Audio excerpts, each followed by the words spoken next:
Hi, it's Mike Reese. I've been writing for The Simpsons for 30 years. I ran the show in seasons 3 and 4. I created the critic. And now I've written a book. It's called Springfield Confidential, and it is the first insider's look at The Simpsons. It's filled with secrets, scandals, and tales of censorship and celebrities. It's a great book. It's like a Simpsons episode. It's fast, it's smart, and it's packed with hundreds of jokes, some of them funny. Please buy Springfield Confidential. You can order it now on Amazon.com. Hello again, everyone. Welcome back to the Best Darn Diddly Review Show. This is a weekly podcast for anyone who loves The Simpsons or ever has loved The Simpsons, hosted by two dudes that grew up on The Simpsons.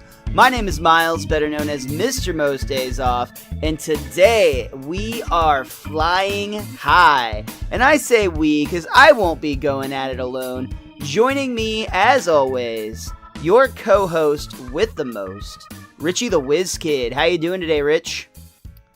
You know, I think we might have to change that around a little bit. I don't know if we're actually going to do any real flying today. But metaphorically, yes, we will soar. You have no idea how high we can fly.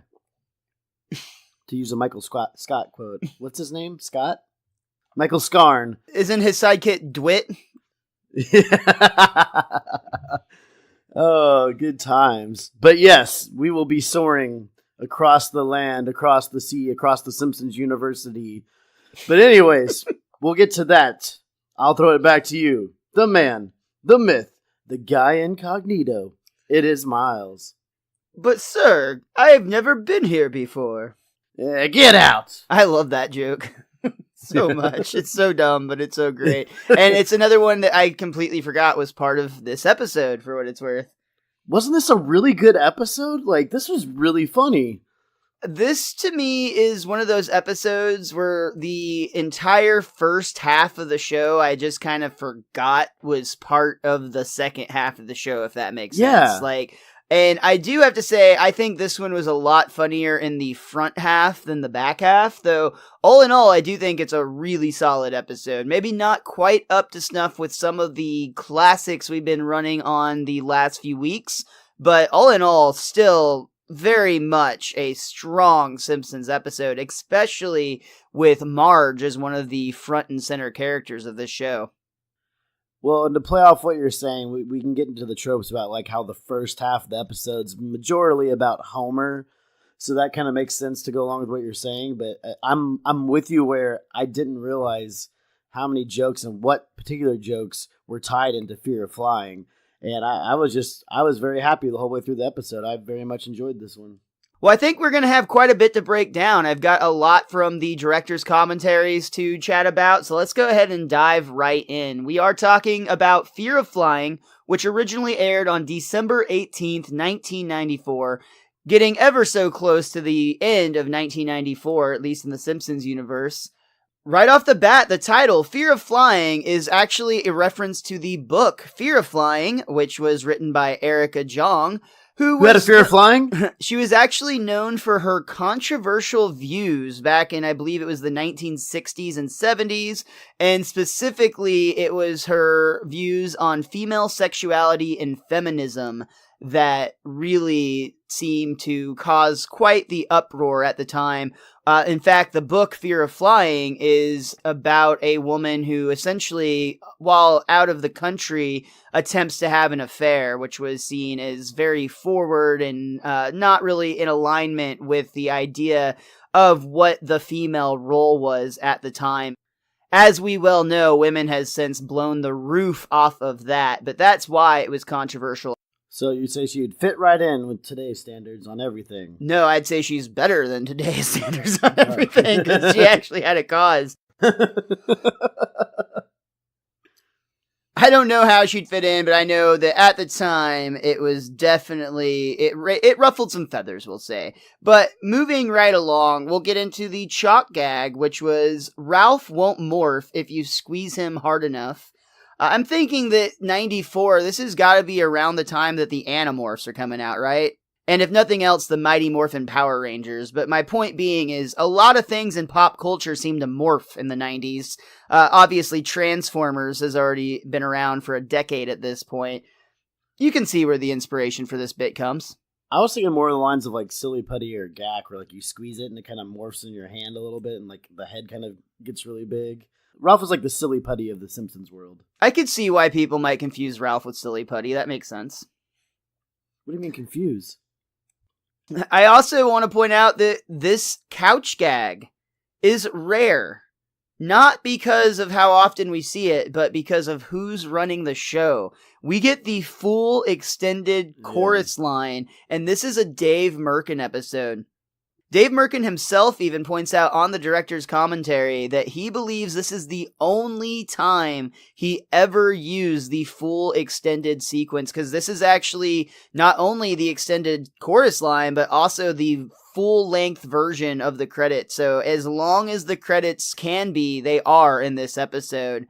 And just to put this in perspective, just a few episodes ago when we reviewed Sideshow Bob Roberts, the credits went straight from The Simpsons in the clouds right into the TV in the living room with nothing in between. So this is a tell of two credits right here.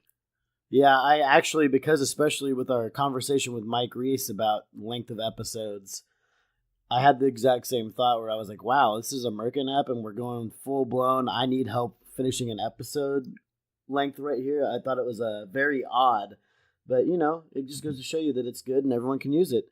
I never noticed before that you can see Santa's little helper jumping through a ring of fire, turning around, jumping through it again, and then walking on his hind legs in the background. And I don't know why, I was stayed focused on him the entire time this time. Oh, weird. You never noticed that out of all the probably thousands of times you've seen this.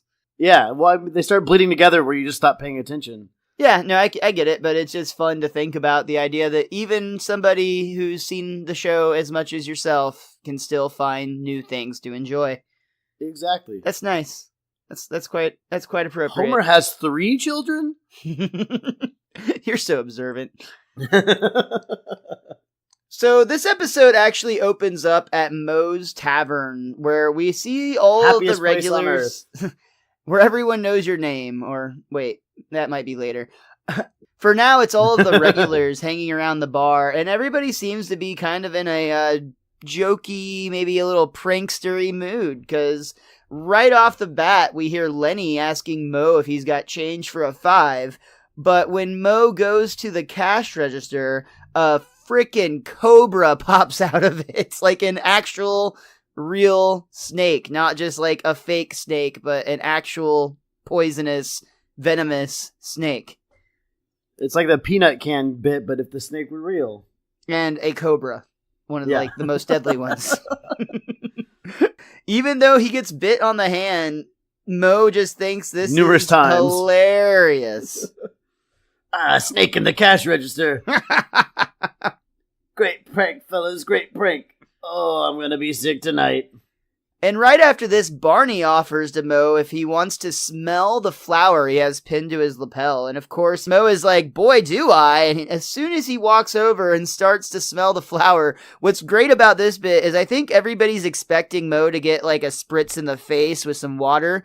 But instead, Barney just pulls out a lighter and lights Moe on fire. Yeah. So what was the deal with the flower then? Like, did he just come from some fancy getup? I don't know. I guess it's just a way to get somebody to lean over you in their alcohol-soaked clothing. It's funny and it makes you think. So I guess this passes as a joke and not assault, but speaking of salt, or sugar maybe I should say, because Homer wants to get in on this bit, and when Moe decides he needs a cup of coffee to stay awake, he asks Homer to pass the sugar. Homer sees his opportunity. This is going to be great. Screw. He opens up the sugar lid so that when Moe goes to pour it in his coffee, it makes a big old mess. Only, to Homer's surprise, nobody laughs and everybody gets upset. Jeez, there's sugar all over the bar now. That's just not funny, Homer. Yeah, we were just messing around and you had to go too far. How many people want Homer banned from this place for life? Yeah! This is so fucked up just because, like, it was the lesser of all the jokes. Like, it was the least severe out of everything.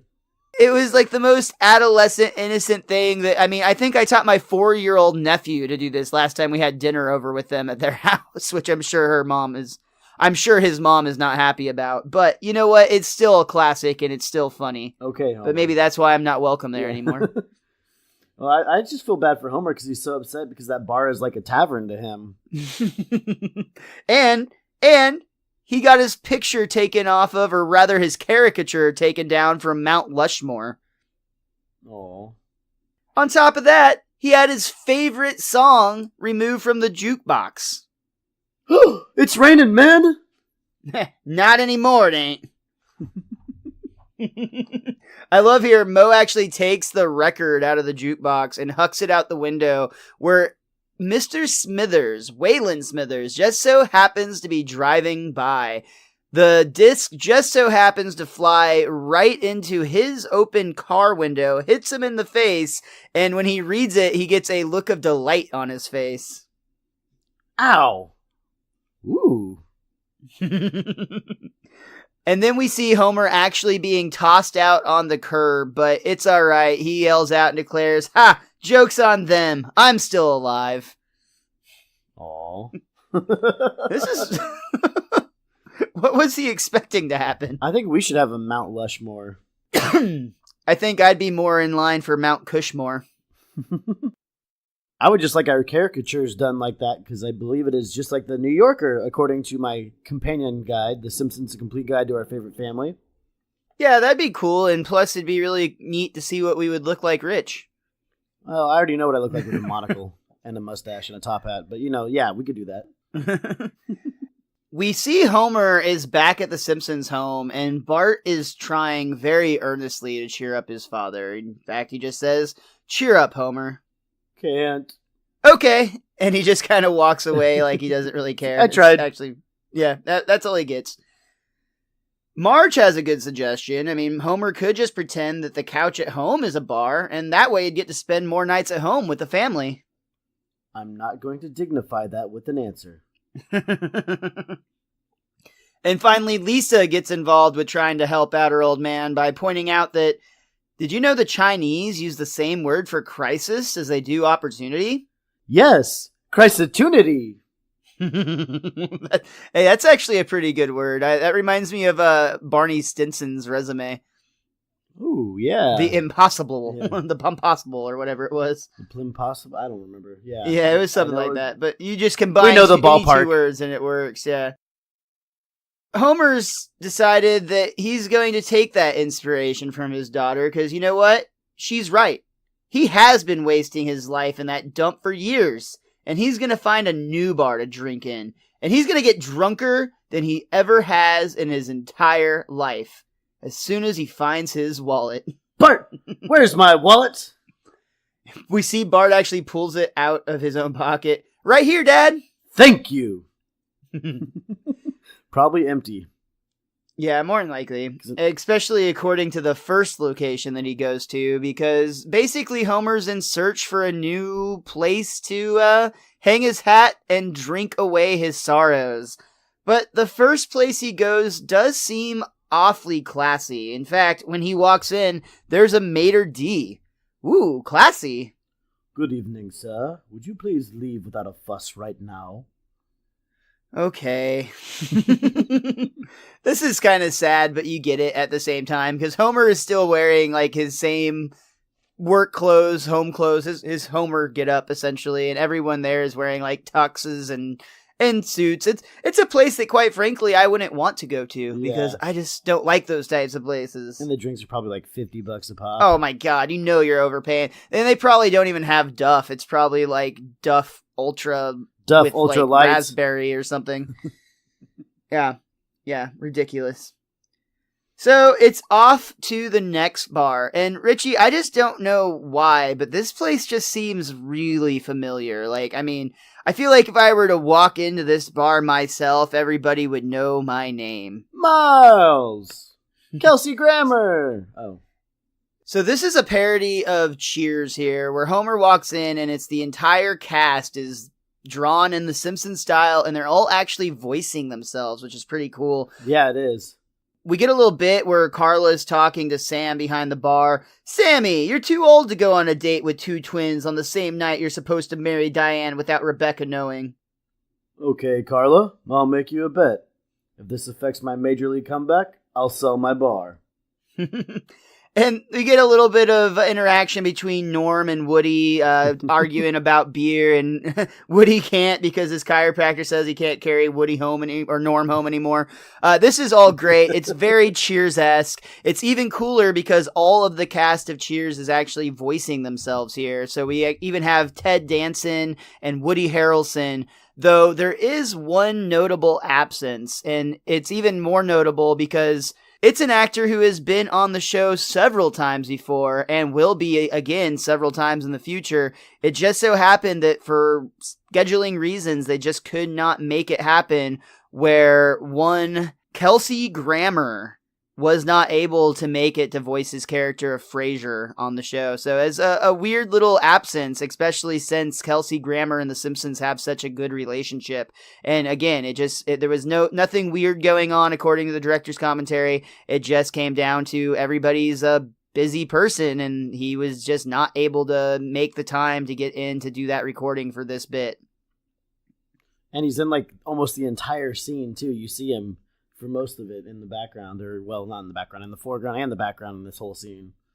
So yeah, it's kind of weird that they couldn't get him to just say like, "No, what's up?" Like something quick, or just pull something I'll kill from you, like Bart. Sideshow Bob. Yeah, no, I was saying the Bart the. That would have been really funny, actually. For whatever reason, after watching this interaction where Cliff is telling Norm to settle down because they got to save those pipes for karaoke, Homer just isn't having it. He actually gasps, screams, and runs out of the bar. I like to think it's because of the karaoke bit, because karaoke's just awful. 2 bars down, Homer's still in pursuit of a place he can drink.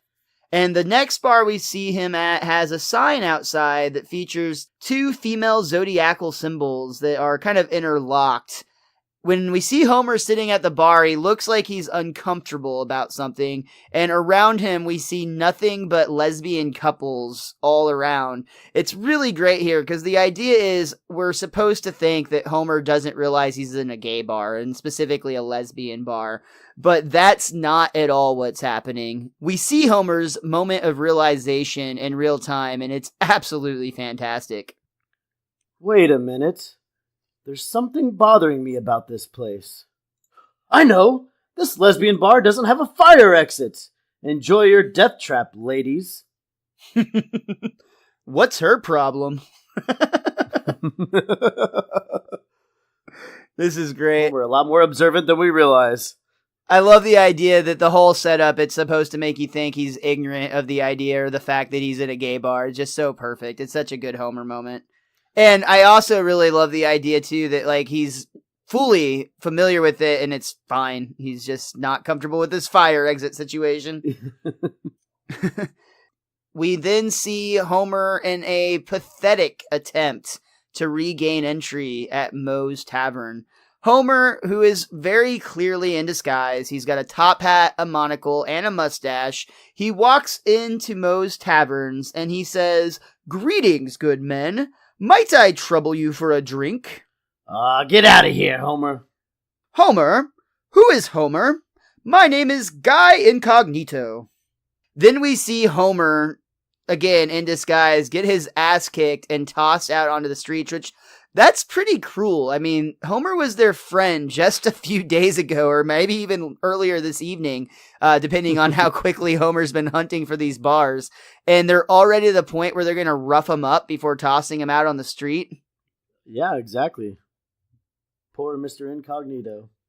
What makes this even worse is when we see Homer in disguise laying out on the concrete, we then realize it really wasn't Homer after all. When Homer walks by, I should say, looks at Guy Incognito and is completely blown away by the fact that this guy looks exactly like him.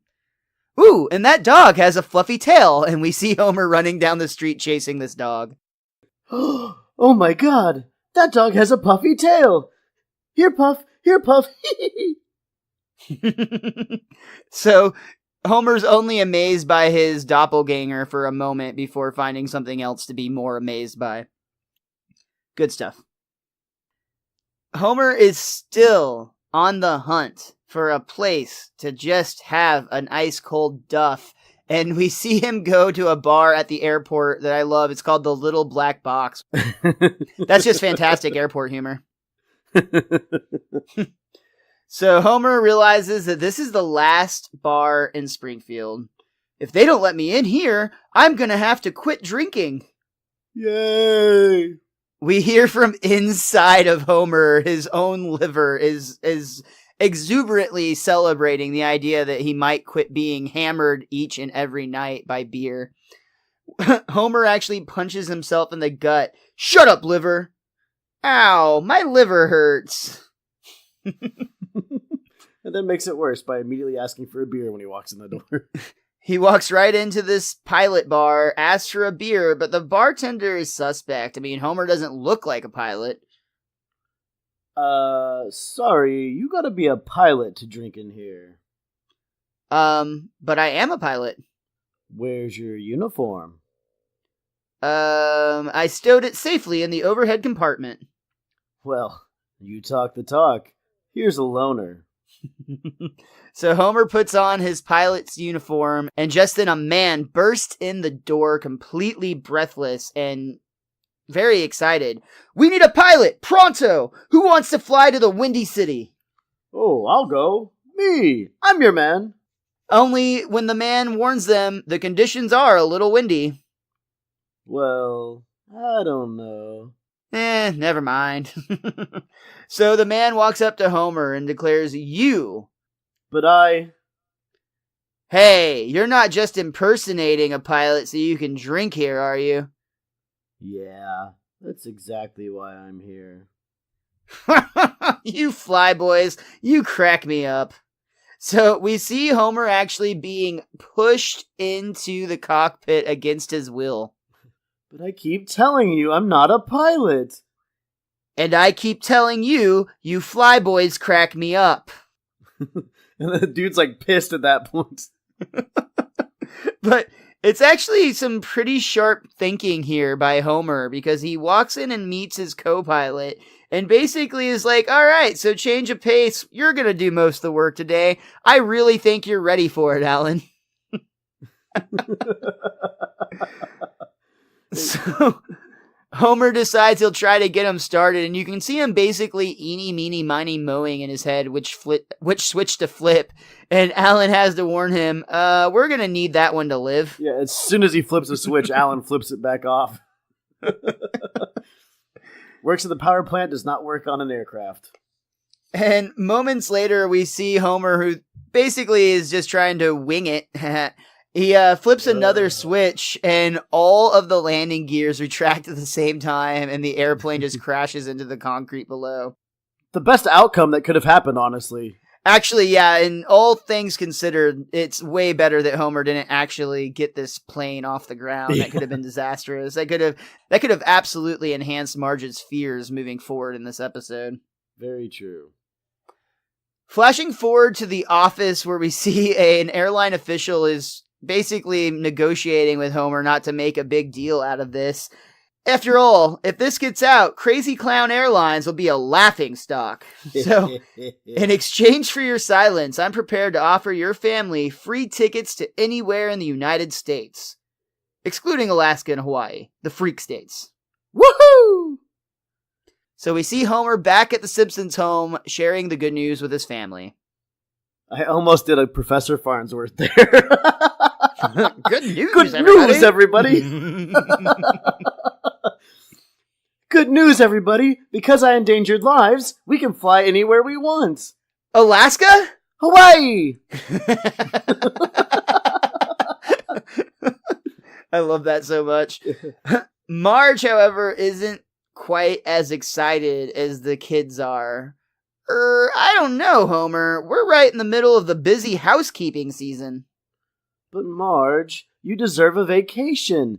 It's a chance for you to clean up after us in a whole other state. But if you notice, while Homer's saying that, Lisa's face gets very angry because she's in the shot with him, and it's really, really brief. But I just like that little touch so much. It's Homer, Lisa, and Bart, and Lisa gets very upset with her father when he says that line about the idea that women are expected to clean up after the family or whatever. Yeah, that's great. Yeah, that's so true to the Lisa character and such a fun small background detail. Yes. But either way, I don't think it's really anything to do with the cleaning. Marge does not seem keen at all about going on a vacation. She doesn't want to deal with the hassle or the burden.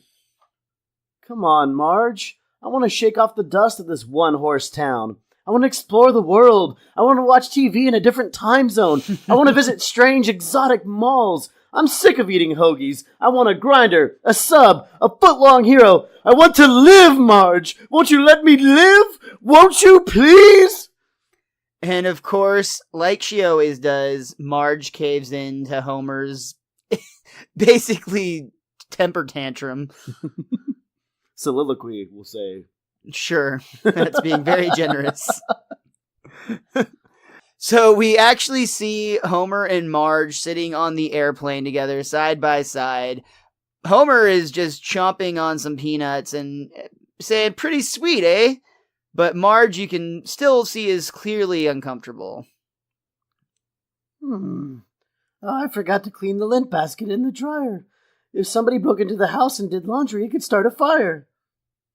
Wah! Wah! And we see Bart, who's sitting by the window and starts to complain, "Oh, great. I specifically asked not to be seated next to a baby." But when the camera pulls back, we can see he's just sitting next to his sister, Maggie. Who knows something's wrong with her mother and maybe is trying to cause a scene. Yeah, she's just trying to help, using her magical ways without gaining too much notice, of course, because she doesn't want to be, studied by, government or anything. Oddly enough, even Abe Simpson got invited along on this vacation, though I'm pretty sure it was just for this and one other joke coming up as the sole reason why.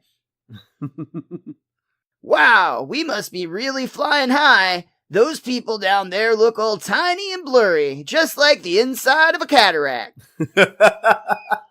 Of course, the big joke here is the plane is still on the ground, and they're just the crew loading the luggage and signaling for the plane to move to the runway. The big joke is that Grandpa has a cataract. That too. I mean, there's layers. It's like an onion joke here. Just like his onion belt. It all makes sense. Exactly.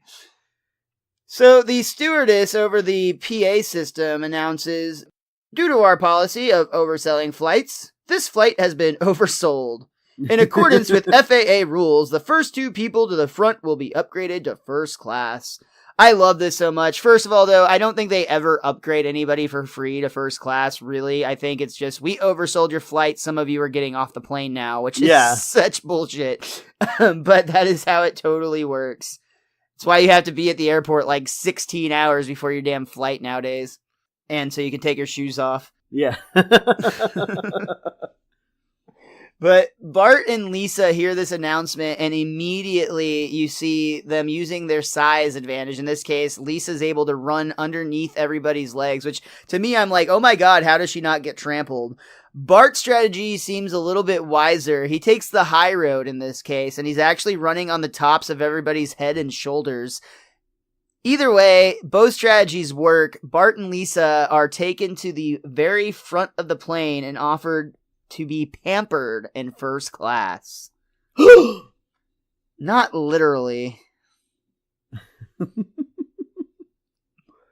We see Bart and Lisa enjoying all of the perks of first class. Bart says, "I come for the service, but I stay for the legroom." And what's great is, of course, Bart isn't even tall enough where his feet actually dangle over the end of the seat. I like Lisa's setup where she's got the whole fireplace coming from in front of her. So she can roast marshmallows. Yeah, Bart just opted to have some ice cold milk served by the stewardess while Lisa's roasting marshmallows. You really can get anything if you fly first class. She's roasting Simpsons on an open fire. Ooh, I like that. What? You like her cooking family members? Oh, you gross mouth. We'll get into that later in this episode too, I'm sure. Yeah. So the kids are very comfortable. Homer and Marge are still backing Coach, and Marge is getting ever more antsy the closer they get to takeoff. In fact, once they announce that they're preparing for takeoff, Marge goes into full-on panic. She starts hyperventilating, she shreds her napkin, and she just loses it. She starts to try to find any excuse she can. She first says she's going to go get a picture of the plane taking off, but Homer is trying to calm her down. Marge, what's wrong? Are you hungry? Sleepy? Gassy? Is it gas? It's gas, isn't it? Homer, I've never told you this before, but I'm not a good flyer. I have to get off the plane. Let me off the plane. I am asking you nicely, open the doors. Take it easy, Marge. How about if we dope you up real good? Let me off, let me off, let me off, let me off, let me off. We see Marge actually running up and down the aisles frantically. And then we cut to the Simpsons all standing together as a family watching the plane take off without them. It's okay, Marge. We don't need to go on a trip. We'll just wait for the killer bees to come to us. And that is going to bring us to the end of our first act. We're going to go ahead and take a quick break, but we will be right back for Act 2 of Fear of Flying. Okay, MrMostDaysOff.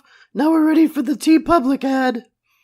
Head over to tpublic.com/bestdarndiddly right now to support our show. Get yourself some Best Darn Diddly merchandise and help grow our podcast. I messed up there. Can I get another take? Okay, just a second. Out of the way, amateur. Hey, it's Krusty. Go to tpublic.com/bestdarndiddly. Hey, it's Krusty. Go to patreon.com/bestdarndiddly. Go to popthreads.com and save 15% with the discount code Simpsons. Hey, it's Krusty. Go to bestdarndiddly.com to get all your podcast needs from the greatest show on earth. Learn from a professional, kid. All right, Krusty. We're ready for your take. Krusty? This is the Secret Transmission Podcast. We are a podcast about the strange and unusual, the secret and the conspiracies, the fringe and the supernatural. We're a podcast that talks about weird things like number stations, the Bermuda Triangle, the Salem witch trials, time travel, the moon landing, the Zika virus, serial killers, cults, the deep web, UFOs, superstitions. We cover it all. You can find us on iTunes, Stitcher, YouTube, and Google Play. You can also follow us on Twitter, @SecretTranspod, @SecretTranspod. Come listen to us try to explain the unexplainable. We come back to our second act with the Simpsons back at their home unpacking their suitcases, and Bart just has a bad feeling. You know, I have this feeling that we forgot something.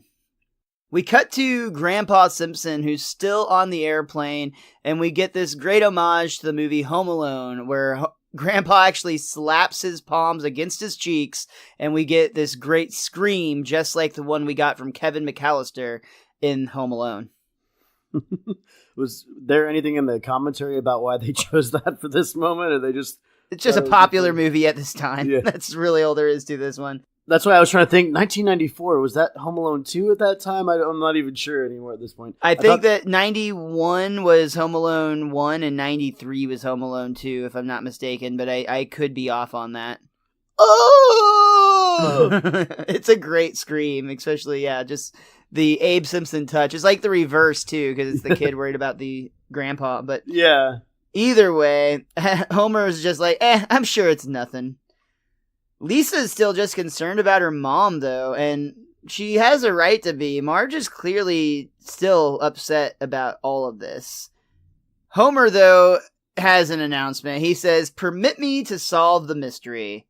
Your mother has a fear of flying." Yeah, and Good Homer job, does Homer. deserve a round of applause here. He was able to deduce by Marge telling him directly exactly what was going on in this situation.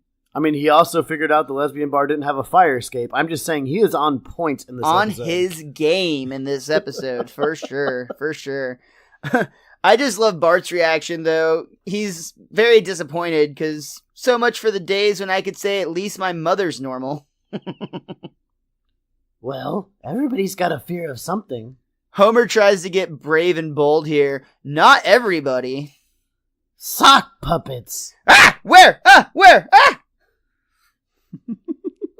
Those things are terrifying, though.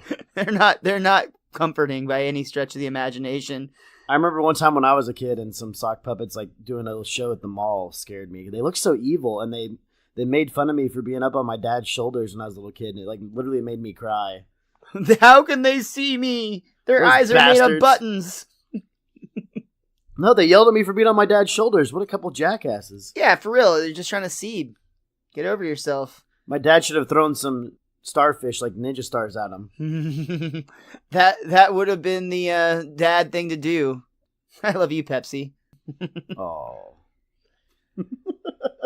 So Marge is just trying to avoid talking about it at all. She just is avoiding she's avoiding the topic at all costs, but clearly she's still being affected by things. And you know, Miles, I got to give my guidebook credit again on this one because I completely forgot, and it points it out that Marge has been on a plane in the show before. They actually took a plane, and Mr. Lisa Goes to Washington, I believe is the episode title. But they actually rode on a plane before, and she didn't have any issue whatsoever. So, I mean, you understand, we're 6 years in at this point, so they're going to have to start changing some things here and there very subtly. But she's ridden on a plane before. Well, I'm glad you brought that up. I was going to talk about that at the end of the episode, but since you mentioned it, you're absolutely right. There is obviously a little bit of an issue with the chronological sense that this makes, because we do know Marge has flown in the past, and we know in just a few short weeks, she's going to be taking like a 17-hour flight to Australia. Talk about overcoming those fears quick. Well, I mean, her plane is going to land in the water in this episode at one point, so after that, it's bread and butter, man. It's totally normal, just a carp swimming around your ankles. I would never get on a plane again. Part of any flight. And you know, there's actually something else we'll talk about at the end of the episode that also brings some timeline questions into place, but we will get there. For now, Marge has just come to the realization that they never had a wedding for the cat and the dog. They've been living in sin. Both Santa's Little Helper and Snowball 2 are looking absolutely terrified by the implications of Marge's plan. They understand people.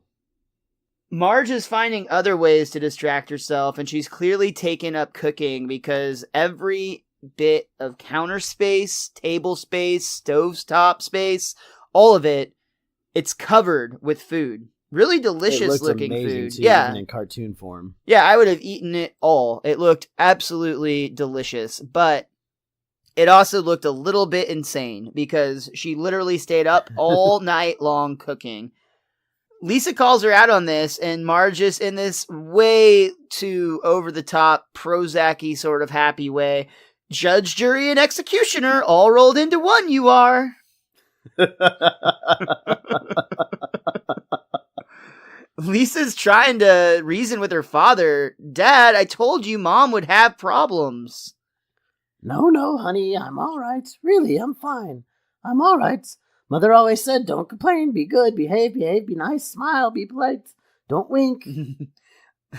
You heard your mother's ramblings. She's fine, so behave. Good parenting, Homer. Again, very and observant, spousing. Homer. Good spousing.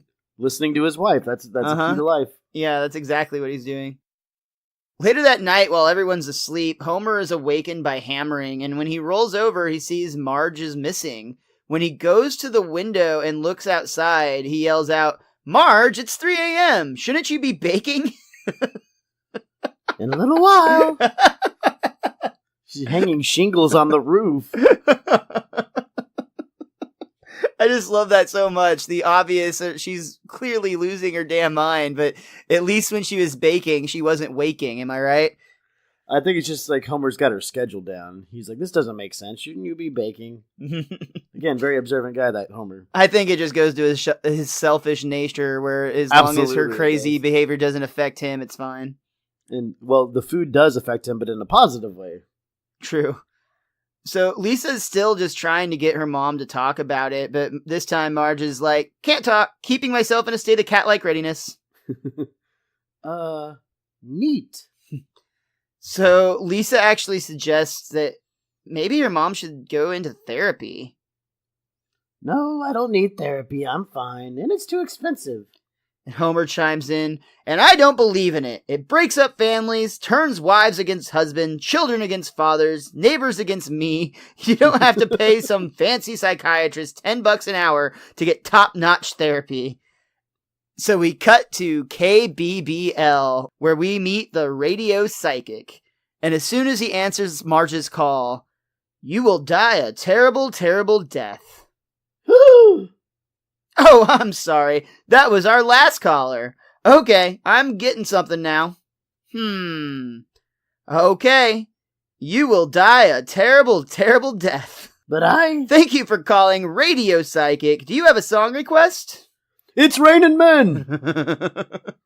So... This is an absolutely fantastic bit. I love paranoid Homer. He's convinced that therapy is just going to turn everyone against him. I think that might be a personal issue, Homer, but I think it's happened before, and that's why he feels that way. For sure. I do want to, though, real quick, get serial for just a second, which we don't usually do here, but I just want to make the declaration that mental health is a real thing, people. I know from experience, I actually, not because he was afraid that people would be turned on him, but I just had one of those dads that believed if it wasn't broken or bleeding, then it wasn't worth going to a doctor for, and unfortunately that attitude has affected many people in my life negatively. So just throwing it out there that if you yourself or anyone you know or care about is suffering from a mental health issue, treat it like a real health issue, because it very much is. Yeah, sometimes it could be much worse since it's something in your mind and it affects the way you think and process things, and that could be so much more traumatic in the long term. Yeah, absolutely. I mean, it's a lot to deal with, and trying to be empathetic or sympathetic towards these people that are dealing with things that we can't possibly understand and they can't come to terms with. I mean, that's got to be both frustrating.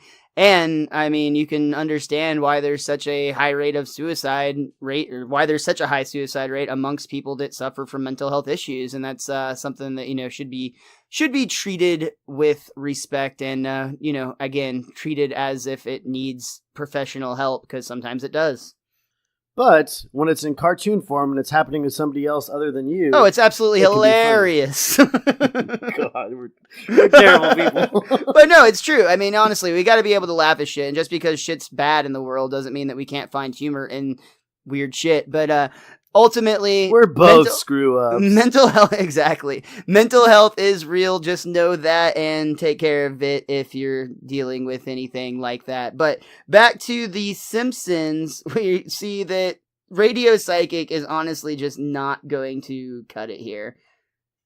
So Homer has another idea. They decide that they're going to go and rent some movies. Because after all, Dear Abby says that seeing films about air travel can calm your fears. Ooh, here are some upbeat titles. Hero, Fearless, Alive. So maybe the worst possible film picks that you could possibly imagine for trying to help somebody get over their fear of flying. I think that maybe Airplane could have been a better choice. That at least has a happy ending. Yeah, but they still have to make an emergency landing. Yeah, but everything goes really well and the crew is seemingly prepared for it. I just like that they rent it from the VHS Village, which before that was the Beta, something that starts with the B. Beta Barn? Which means in the future... Yeah, the Beta Barn, thank you. Which means in the future it will surely become the DVD Dome. I don't know what else it could become. Maybe DVD Dungeon? That's a little dirty. That's just a section of the DVD Dome. Yes. For a brief while it was the HD DVD house, and then it quickly became the Blu-ray Bungalow. There you go. Nice. Then the 4K Fortress. Nice. Oh, we got this now. Oh, we yeah. need to be business marketing makers. geniuses right here. Yeah. Let's copyright that quick. Because I'm sure that a brick and mortar 4K Blu-ray store is going to do super, super well. Absolutely. But yeah, so again, Homer picked out just the absolute worst videos that he could have possibly picked to help out his wife. And in fact, when we see him back at the house, Marge is actually clearly watching the movie alive. We can hear from the television, "No thanks to the plane, many of us are still alive." And we can hear chewing. We certainly are. Pass me another hunk of Co-Pilot. Oh, I told you those jokes would come back. For what it's worth, I actually really enjoy both that book and that movie, but man, is it not a feel-good sort of film. It's not a very tasty thing to watch. Oh, not at all. Lisa is actually well aware that this is clearly not helping her mother. "Dad, Mom's getting worse. You have to take her to see a real psychiatrist. Look how tense she is." She's fine. We cut back and Lisa's like, "Look at her." And what's great here is a moment ago we had a head-on shot where it looked like Marge is sitting on the couch. But when Lisa asks her father to look again, we get the side perspective, and Marge is so rigid and tense that she's sitting in a chair-like position with absolutely nothing underneath her. Oh. So Homer finally agrees that he's going to take her to a psychiatrist, and the whole family goes. Homer's still clearly a bit salty about the whole situation. "All right, Lisa, you got your way. Your mom's going to a psychiatrist. She's going to tell Marge to leave me. It'll break up the family, and you'll have to live with your grandmother and pick beans." Dad, I like picking beans with Grandma. "Well, keep it up then." Okay, I will. "Good, you do that. Fine. You'll be picking many a bean." Hope I do. Bart, on the other hand, gets a moment of great news, at least from the perspective of a 10-year-old boy who's in an eternal war against his principal, because he looks across the waiting room and sees Principal Skinner waiting to see the psychiatrist himself. And immediately he assumes that it's probably because of him, and he's probably not wrong. Or at least partially. I don't believe it. Principal Skinner? Well. I never thought I'd win this easy. This has nothing to do with you, Simpson. I have many, many issues with my beloved mother. Bart, leave that man alone with his pain and sit down. Okay. I love that during this, though, when Bart first spots Skinner tries to hide, and he picks up a magazine and holds it up, and it unfortunately is a magazine that has his face on it, so he's just holding a picture of himself over his own face. And it looks the exact same way his face looked before he put it up. Yeah, exact shot, for sure. This is one of my favorite sight gags in like all of Simpsondom. It's so quick and perfect. Principal's world, and doesn't do anything to help his case. I also love that this particular psychiatrist office subscribes to Principal's World. Yeah, it's a very interesting thing. Maybe they get a lot of kids in there, so they have to have articles to read to them. I don't know. Like, kids can decide what school they want to go to based on how the principal is. That makes a lot of sense. Well, that picture of Skinner does not look appetizing, so you're not going to get any influx of children going to Springfield Elementary. That's true. Finally, Homer and Marge get to meet the psychiatrist, Dr. Zweig. Homer wants to get right down to business. "All right, how much do you charge?" If money's a problem, I charge on a sliding scale. I can go as low as $30 an hour. Keep sliding. $30 will be fine. Whoa. First, what are your qualifications? Well... And we see Dr. Zweig motion to her wall of many, many diplomas. "Oh no, I'm not here to take a reading test. I want to see some credentials." I'm sorry, Doctor. He's just afraid you'll blame all my problems on him. I'm not here to blame anyone. Husband. As she's saying this line, we see her write the word husband and underline it twice, really large. It's the only thing she's written on her notepad. Marge starts to get to know her therapist, and she explains that, it's going to be an intense process. They're going to dive deeply into the subconscious, and they're not going to stop until they expose the root of Marge's fear of flying. Dr. Zweig says, "Don't worry, this is a private sanctuary where whatever transpires will be just between us." But just at that time, we see a window washer come into view, and it's very clearly Homer. Huh? Oh, that's just Murray, the window washer. He comes every day at 12. But it's a few seconds before 12. And just then we see the real Murray drop down on top of Homer, causing Homer to fall, assumingly to his death if he weren't unbreakable. Whoa! And that's how we end Act 2. Marge has just got to know her therapist, and we're going to dive deep into Marge's psyche as soon as we get back from a quick break. Good evening, future passengers. Are you ready to sit back, relax, and join us on a ride of epic proportions through the mystical land of randomness? Am I a serial killer if I eat Lucky Charms? What would it be like if horror characters ran a gym? Who would run spin class? When a shark jumps out of the water, is it like suffocating for that split second? So join us every week for a brand new derailment with Goobs, Ripkin, and Jenny Bean. You can follow us on Twitter and Instagram at The Derailers. And don't forget to subscribe to us on iTunes, Stitcher, and also on YouTube. Have a great night or day, folks. Greetings, friend. Do you wish to look as happy as me? Well, you've got the power inside you right now, so use it and send $1 to Best Darn Diddly. You can find us on patreon.com or donate to us directly on PayPal at bestdarndiddly@gmail.com. Don't delay. Eternal happiness is just $1 away.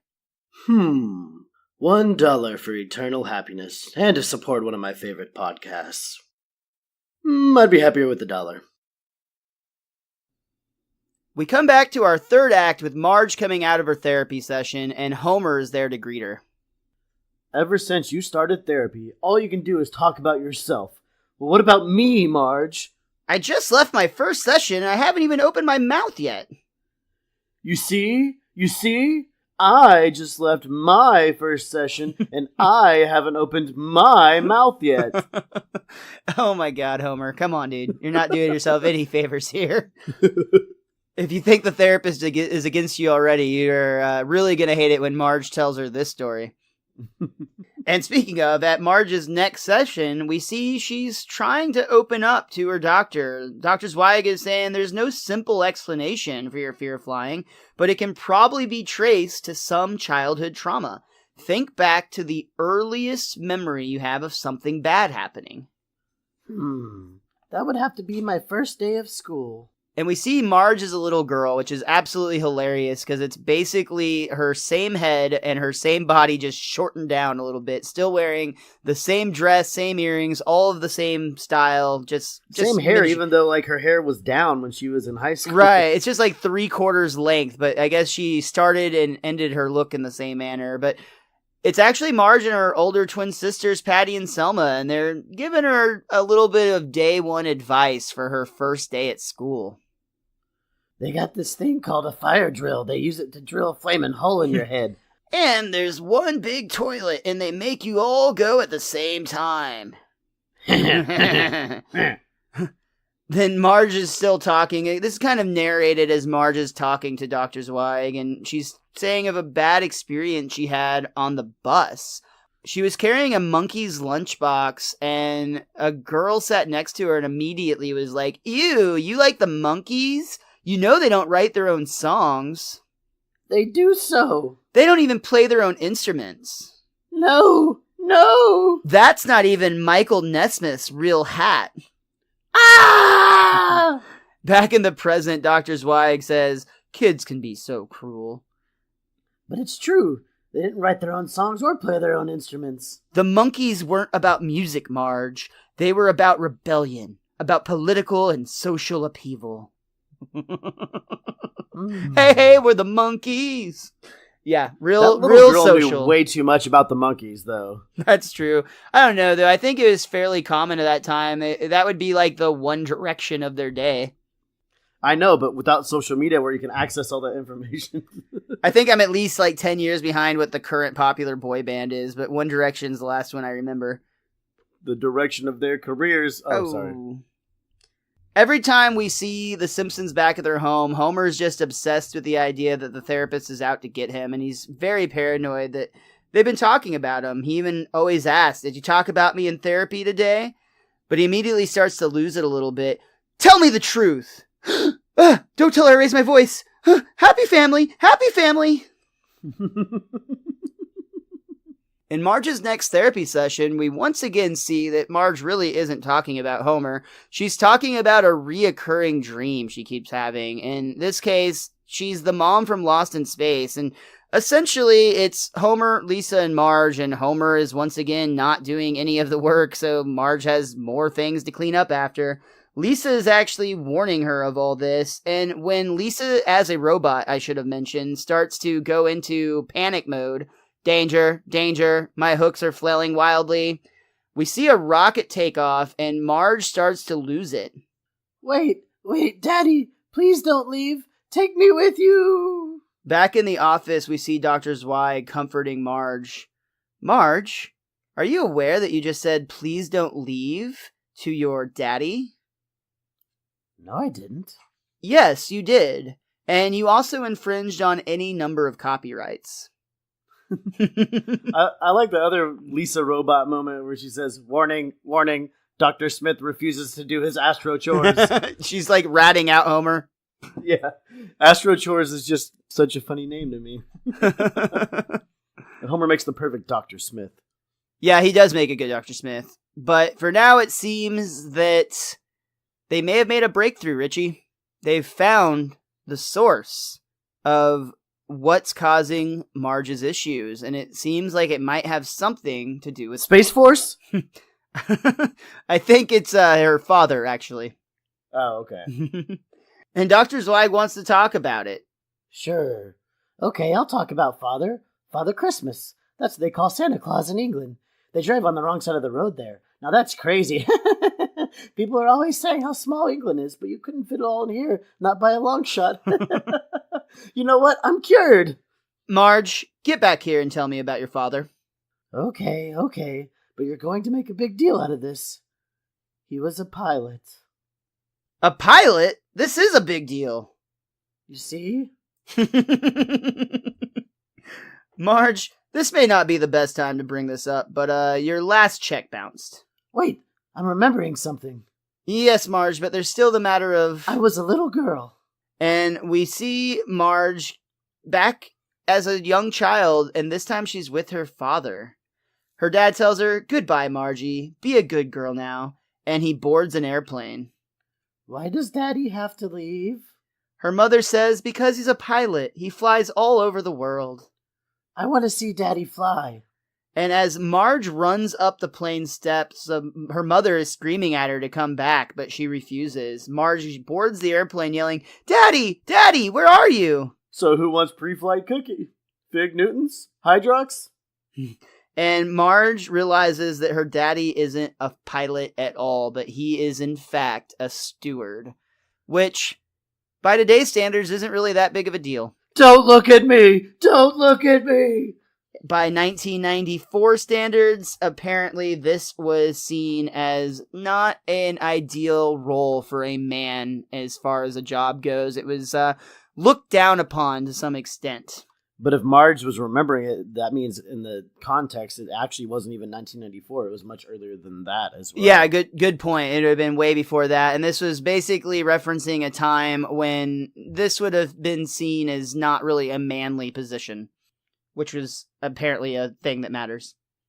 Yeah, I remember watching this episode as a kid where I felt like it had that effect on me for the way the scene played out, where I was like, I didn't think it was a big deal, but I was like, am I supposed to feel like this is a big deal? And then it kind of changed my perception of it because of that, and which is kind of the gag in this instance. But like looking back on it, I'm kind of upset that it affected the way I thought about male stewardesses. Stewards? Stewards, I think. Well, I think actually, technically now it's supposed to be flight attendant just across the board. I don't think steward or stewardess is technically PC by today's standards, which is ridiculous. But at the end of the day, it doesn't really matter. But I do know that there is a stereotype. Microaggression! Sorry. I do know there is the stereotype of like the homosexual male flight attendant, but honestly, I fly a decent amount, and I've had both male and female flight attendants, and it doesn't really seem like that big of a thing. It's just people doing a job. It seems like a pretty dope job, honestly. You get to travel a lot. I wouldn't want to be on a plane that long, but I get what you're saying there, absolutely. Yeah, I could see it being frustrating being on the plane that much, but at the same time, you get to spend a decent amount of time in each city you travel to, so you get to see the world that way. That'd be neat.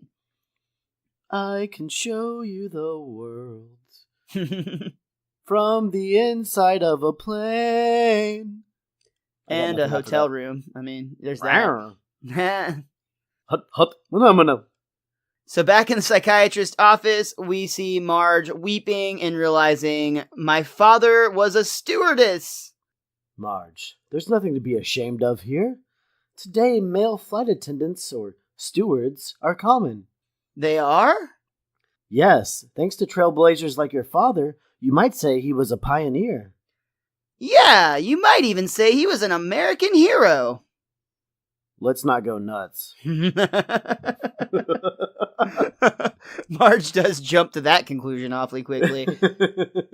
So Dr. Zweig has concluded that they've found the precise moment when she developed that fear of flying, but just then, it's like a cork was unpopped because other stuff is just flowing out of Marge. As a baby, she remembers her grandmother trying to feed her with a spoon, saying, "Here comes the airplane," but taking a long time to put the spoon in her mouth. She misses like 3 times and hits her in the eye once. She just wants a bite, damn it. And as a young child, she even remembers that she had a toy plane that she was riding on. Like it was like one of those push car things. Yeah, and it catches on fire. And then finally, there is the time that her mother took her to a cornfield where a biplane started swooping down and open firing with machine guns on her and her mother, which, according to the director's commentary, this is in fact a reference to Alfred Hitchcock's North by Northwest. So Marge is like, do you think these other things could have also contributed to my fear of flying? Yes, it's all a rich tapestry. Oh, well, thank you, Doctor. You've changed my life. You know, Marge, we've really just begun to scratch the surface. There's still the far more serious problem of your husband. And Homer bursts in the door. That's okay. You don't have to make her into some kind of superwoman. She can get on a plane. That's plenty. And they're out the door. Thank you, Doctor. Whenever the wind whistles through the leaves, I'll think, Lowenstein. My name is Zweig. Lowenstein. And a Lowenstein is a reference to Barbra Streisand's character in the movie Prince of Tides, where a man actually takes his wife to seek help from a psychiatrist and ends up having an affair with said psychiatrist, who was in fact played by Barbra Streisand. So, fun little movie reference, and that's actually a movie we've talked about in the past. I honestly cannot remember what episode it was that we've already talked about, but this is not the first reference to the movie Prince of Tides, which was very popular in the early 90s. I honestly never saw that, and I've always wondered. I knew Lowenstein was a reference to something, and I've never known what it's a reference to.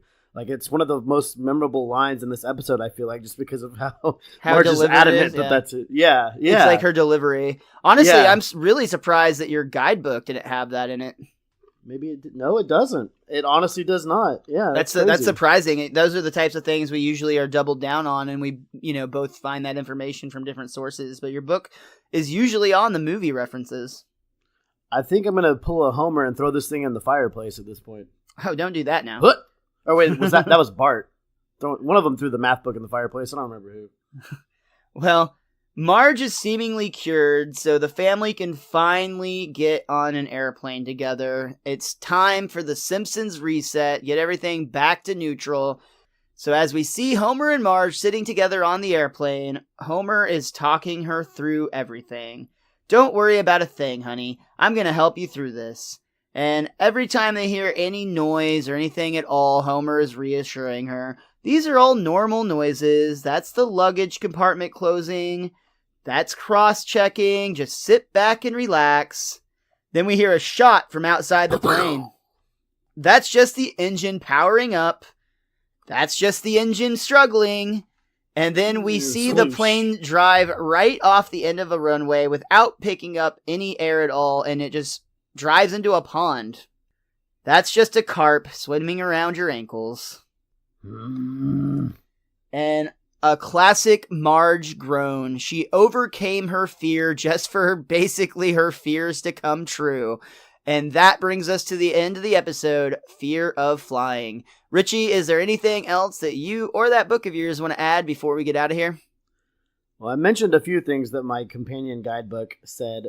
One thing it pointed out that we did not bring up is the Shishi Lounge, the lesbian bar that Homer was at, is located across the street from a church. And that the Crazy Clown airline executive wears a toupee. So some interesting facts there. But other than that, like I said at the top of this program, I very much enjoyed this episode. This was much, much funnier than I remember. And especially for a Marge episode, there's a lot of really great moments that Julie Kavner gave through Marge in this one. Seeing her voice come through a child, there's something comical about it to me. But like we just said, too, the delivery of Lowenstein and things like this, this is a very great Marge episode. Yeah, I think it delivers a lot of laughs. And you already pointed out earlier that there's kind of a divide in this episode where the first half is arguably a little bit more funny and it focuses more on Homer than Marge. The second half of the episode, though, is still funny and it does the other part of The Simpsons so well. And that's the heart where this woman going through this struggle, they do it in a comical Simpsons way, but she's also dealing with a real issue, and it's kind of fun to see their take on this angle. A real issue that a lot of people suffer from. So right.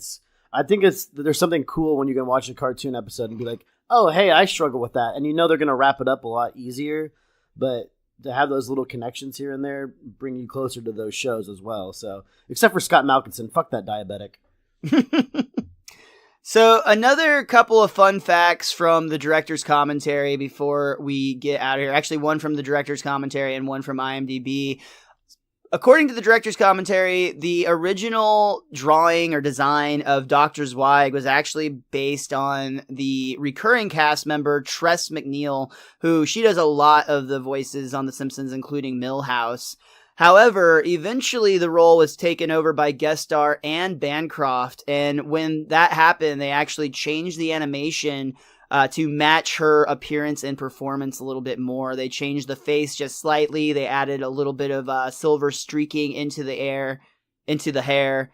And Anne Bancroft, will say real quick, somebody that Dave Merkin was really, really a big fan of. David Merkin has talked endlessly about how big of a fan of the movie The Graduate he is, and she, in fact, played Mrs. Robinson in that film.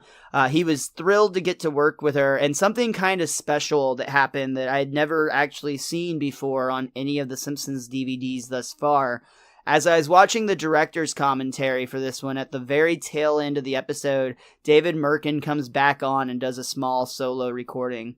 You see, in 2005, Anne Bancroft actually passed away, and the Simpsons Season 6 DVD was still in production. So David Merkin essentially went to the people making the DVD and asked if he could add in a little special something where he talked about getting to work with Anne Bancroft, because not only did he work with her on this episode of The Simpsons, he also worked with her on the film Heartbreakers with Sigourney Weaver and Jennifer Love Hewitt, which is a film he made after he stopped being the showrunner for the Simpsons. But he worked with her quite a bit, was a big fan, wanted just to talk about how incredible of a woman she was one last time, even though he spent a good amount of the DVD commentary doing that already. And I just thought that was really kind of special, the fact that he took all that extra effort to make sure that he got that little tribute to her added into the production of the DVD.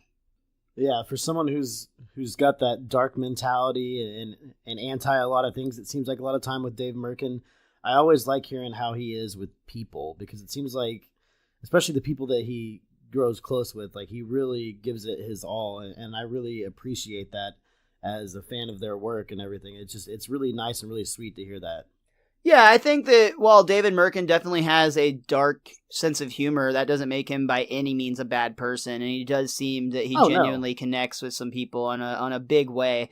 And she clearly had an impact in his life and his career. So really cool moment. Just to go out on something a little bit lighter, IMDb points out that this is not the first time that we have seen Marge's father. All the way back in season 2, in the episode The Way We Was, we actually met Marge's father as Homer attempted to pick her up for prom when she ended up going with Artie Ziff instead. I actually have a note written down where I feel like the characterization of the father in that particular instance is completely different from the one we see in Marge's flashback. And the voice is a lot more grisly in that, and I'm not sure if they ever actually point out that that's her father in The Way We Was. And I wrote that note down because to me they're two completely different characters, and I'm wondering maybe that was another relative. But they might have said dad. Patty and Selma might have said dad. So I'm just trying to like save The Simpsons from having to combine the two. But it just seemed like it was a completely different character to me. Well, on the commentary, they do address it just a little bit, and Matt Groening actually does talk about the idea that The Simpsons never had a show Bible. That's something that exists on a lot of shows where when they start the production of the show, they make a Bible and you have to stick to the rules of this Bible anytime you're dealing with any situation in the show. It's a way that they can keep characters consistent and keep plot holes from getting too gaping and things of that nature. Any show that goes long enough will still have issues, but it's supposed to help. They intentionally never made a Bible for The Simpsons, and it's because The Simpsons lives in this world of flexible reality where we don't really have the answers as to why there's so many theories. The Simpsons exist in a wormhole or a time paradox or any number of the more obscure ones to simply, it's a cartoon show, get over it. But all of these factors contribute to the times that these issues might pop up. And really, ultimately, they're not really issues because it doesn't take away from the enjoyableness of either episode. A convenient excuse. Absolutely. That will do it for this week's episode of the Best Darn Diddly Review Show. That's all for Fear of Flying. Richie and I appreciate so much you guys joining us on this journey through the golden age of The Simpsons and beyond. Make sure you follow Richie the WizKid on Facebook, Instagram, and Twitter. That's at @thewiz_kid23. Also, follow our show as well. Get your butts on Twitter, people. At Best Darn Diddly. That's DIDDLY.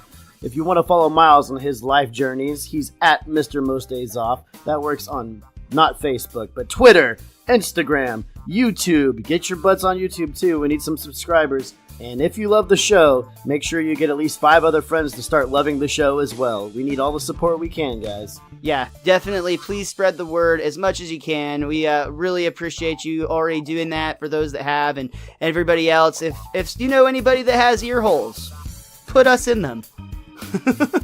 Even if they got nose holes, I mean, we'll fit in pretty much any hole you got. We'll adapt. But that's all, folks. Like Ralph morphing like a blob. You just gotta squeeze hard enough. That's all there is. That's gonna do it for this week. Richie and I will be back again next week with special guest Patsy, the angry nerd from the Patty Cakes. Patty Cakes, indeed, from the Throwdown Thursday podcast, will be joining us to discuss Homer the Great. And when you describe our show to all your friends, you just need one word. Chrysotunity.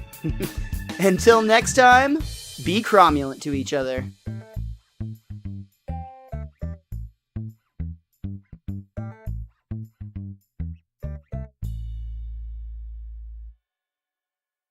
Every year, new TV shows get canceled.